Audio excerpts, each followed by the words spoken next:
నమస్తే. Jubilee hills election ప్రచార క్యాంపెయిన్లో ఉన్నాం. మనం పబ్లిక్తో మాట్లాడుతున్నాం. సో జస్ట్ ఇంతకుముందే మన లాస్ట్ వీడియోలో చూస్తే ఒక ఫ్యామిలీ ఇద్దరు ఆడబిడ్డల్ని కోల్పోయింది. అత్త చనిపోయింది, కోడలు చనిపోయింది నిన్న జరిగిన రోడ్డు ప్రమాదంలో. సో అది కూడా చూసాం మనం. సో మన ఈ ప్రచారం చేసే క్రమంలో ఎన్ఎస్ఏ రాష్ట్ర అధ్యక్షుడు ఎడవెల్లి వెంకటస్వామి ప్రస్తుతం నా ముందున్నారు. ఆయనతో ఒకసారి మనం మాట్లాడదాం. ఆ పార్టీ సో వాళ్ళ యూత్ ఎట్లా పనిచేస్తున్నారు, ప్రచారం ఎట్లా జరుగుతున్నది, ఇవన్నీ మనం ఒకసారి అడిగి తెలుసుకుందాం. నమస్తే బ్రదర్. ఏం జరుగుతున్నది జూబ్లీ హిల్స్లో? ఎవరు గెలవబోతున్నారు? యూత్ అంతా ఎటువైపు ఉన్నారు? జూబ్లీ హిల్స్లో 100కి 1000% కాంగ్రెస్ పార్టీ అభ్యర్థి నవీన్ యాదవ్ గారు గెలవబోతా ఉన్నారు.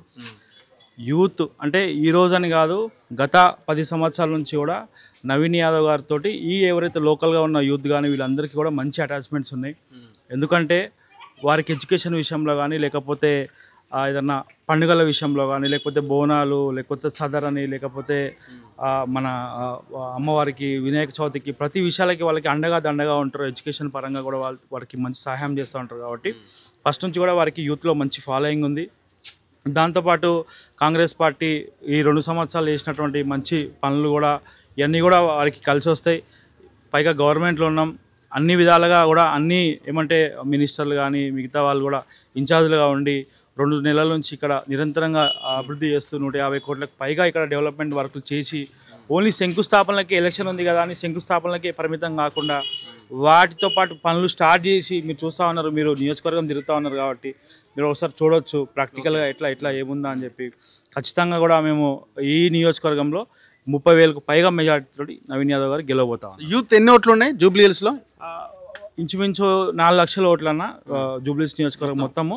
ఇక మాకు డివైడ్ చేసుకుంటే 1,50,000 వరకు యూతే ఉంటుంది. 1,00,000 నుంచి 1,50,000 వరకు యూత్కి సంబంధించిన ఓట్స్ ఉంటాయి. యూత్ ఓట్లను ఎటువైపు ఎక్కువ పడే అవకాశం ఉంది? 100కి నేను మీకు అదే చెప్తున్నాను, 100కి 100% నవీన్ యాదవ్ గారితో వాళ్ళ ట్రావెలింగ్ అంతా ఉంది.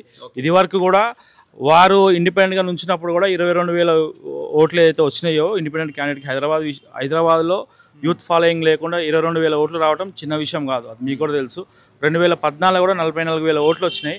అంటే అదంతా కూడా యూత్ సహకారంతో, పెద్దల కంటే కూడా వారికి యూత్లో ఎక్కువ ఇది ఉంది. వన్ సైడెడ్గా అంటే వేరే దానికి పోకుండా వన్ సైడ్గా మేము కానీ ఎన్ఎస్ఏ విద్యార్థి విభాగం నేను కానీ, లేకపోతే మా యూత్ కాంగ్రెస్ కానీ, ఇక్కడ ఉన్న లోకల్ క్యాడర్ కానీ అందరం కూడా మేము వారి కోసమే పనిచేస్తున్నాం.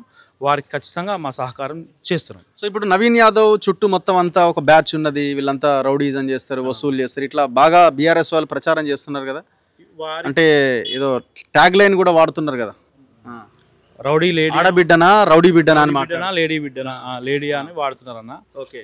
నేను ఇక్కడ నేను పుట్టి పెరిగినానా, నాకు ఇప్పుడు 30 సంవత్సరాలు పుట్టి పెరిగినా ఎప్పుడు కూడా శ్రీశైలం అంకుల్ కానీ నవీన్ యాదవ్ గారు కానీ ఒక రౌడీజం చేసి ఒక హఫ్తవాసులు చేసి ఒకరిని కొట్టి ఒకరిని ఇచ్చేసింది లేదు. రౌడీ అనే ముద్ర ఎందుకు చేశారంటే గత 10 సంవత్సరాలు ఏదైతే బీఆర్ఎస్ ప్రభుత్వం ఉండేనో, ఇప్పుడు చనిపోయిన వ్యక్తి గురించి ఎక్కువ నేను మాట్లాడదలుచుకోలేదు. వారు దగ్గర ఒక 20 నుంచి 25 కేసులు వీళ్ళ ఫ్యామిలీ మీద పర్సనల్గా వేయడం జరిగింది. వాళ్ళే దాన్ని రౌడీ అని క్రియేట్ చేసి చేయడం జరిగింది. ఇక మీకు తెలుసు, తెలుగు స్క్రైబో లేకపోతే ఇంకొక సోషల్ మీడియానో తుమ్మినా కూడా, కాంగ్రెస్ వాడు తుమ్మినా కూడా వానికి అలా బాధ అవుతూ ఉంటుంది. సో దాన్ని ప్రాపగండా చేసి కేవలం వాళ్ళు ఏంటంటే గ్రౌండ్ లెవెల్లో లేరన్న, వాళ్ళు ఫైనాన్షియల్గా యూజ్ చేసుకొని సోషల్ మీడియాని ట్రోల్ చేసి వారి మీద ఒక వ్యక్తిగతంగా టార్చర్ చేయాలనే ఆలోచన ఉంది. ఇంకోటి, నామినేషన్లో 1,00,000 మంది పైగా పాల్గొన్నారు.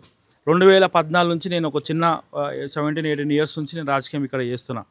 అటువంటి నామినేషన్ రాలి ఇప్పటి వరకు కాలే. అది చూసి జీర్ణించుకోలేక ఆ రోజు కూడా నేను క్యాన్వే మీద నేనే ఉన్నా. నాతో పాటు అనిల్ కుమార్ యాదవ్ గారు ఉన్నారు, ఫహీం ఖురేషి ఉన్నారు, కార్పొరేటర్లు ఉన్నారు, కార్పొరేషన్ చైర్మన్లు ఉన్నారు. మేమంతా కూడా మీరు చూసవచ్చు, విజువల్స్ చూసిండొచ్చు. దాన్ని చూసి కూడా మేమందరం ఉన్నా కూడా వాళ్ళు రౌడీ షీటర్లు, అట్లా ఉంది ఇట్లా ఉంది, హఫ్తా వసూలు చేస్తారు, కొడతారు, చంపుతారని జనాల్లో ప్యానిక్ తీసుకురావాలి అని ఏదో క్రియేట్ చేస్తూ ఉన్నారు. కానీ ఆ పప్పులన్నీ కూడా ఇక్కడ జూబ్లీస్ నియోజకవర్గంలో ఉడకవని చెప్పేసి నేను మీకు వాళ్ళకి తెలియజేస్తా ఉన్నాను. Thank you very much. చూద్దాం ఏం జరుగుతుంది అన్నది. సెలక్షన్ క్యాంపెయిన్ నడుస్తున్నది. పార్టీలు అన్నీ November 11th election, November 14th results. 14న తెలుస్తుంది ఎవరు గెలుస్తారు, ఎవరు ఓడిపోతారు అన్నది. సో ఈ బై ఎలక్షన్లో అన్ని పార్టీలు చాలా పెద్ద ఎత్తున ప్రచారం అయితే చేస్తున్నాయి. చూద్దాం, చూస్తూనే ఉండండి మన తొలి వెలుగు.